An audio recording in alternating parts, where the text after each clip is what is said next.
Hi, it's the 20th of July, plenty of dystopian news. The W.H.O.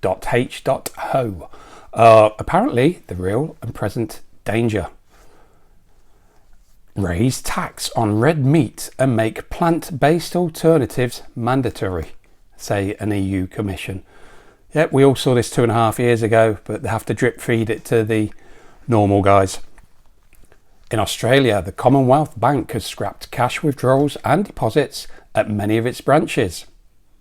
The W.A.R. on cash centres on controlling the individual, and don't we know that? The Bank of England pays staff £25 million in bonuses after it called out for wages restraint. Yeah, they tell you one thing and do the exact opposite.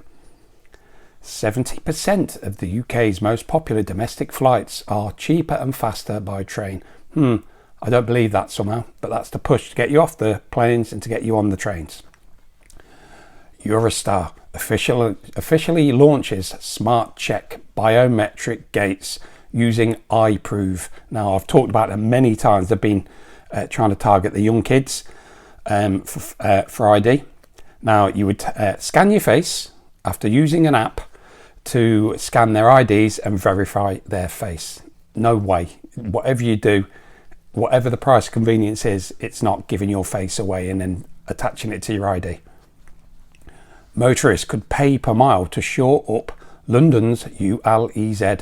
Now, if you watch the channel Jeff Buys Cars, he noticed this a few weeks ago. He was really against the ULEZ and then suddenly realised that it was a Trojan horse to get the pay per mile in.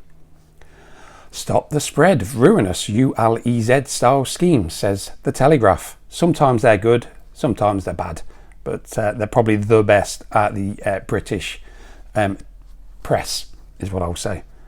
Car insurance premiums in the UK are going to shoot up by 40% by design. So all those transport ones, they're all pushing you into the pen of not owning a car, not going on flights, and only using public transport. Air taxes are going to be in the US skies by 2028, apparently.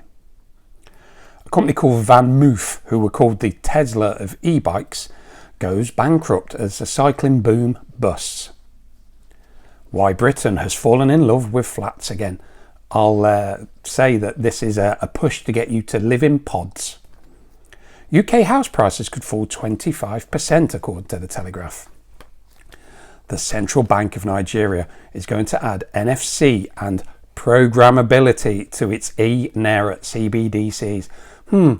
2 years ago, the programmability side of these things was called a theory that conspiracy was in front of. So there you are. That's another tick in the theorist box, getting it right again. Nigel Farage's Coots account was closed. The bank said he didn't align with their values. Well, their values are being manipulated by people above them, and they're just the puppets. Ethiopia is to make digital ID obligatory for banking transactions. So there you go again. They're pushing you down to the digital ID. The majority of these articles are biometrics and digital ID. TSA in the United States will use facial recognition in 400 plus airports. Meet the AI, human-like robots that can do our jobs. They're trying to sell them, sell them as nice things. These are lovely. Look at these. They're going to do our jobs for us so we can spend time in the metaverse eating lab-grown meat. Musk is to use tweets to train his new AI bot.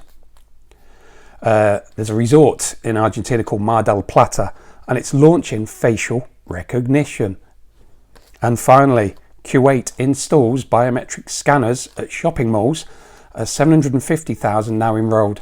So it's getting to a point where if you don't have digital ID or you don't consent to biometrics, you won't be going on planes, trains, buses. You won't be getting into shopping malls and supermarkets. So this is going to be the battle of our lives, and we've got to make sure that loads of people say no to it. The price of convenience is the loss of privacy. Please pass this on to as many as you can. I'll see you on the next one.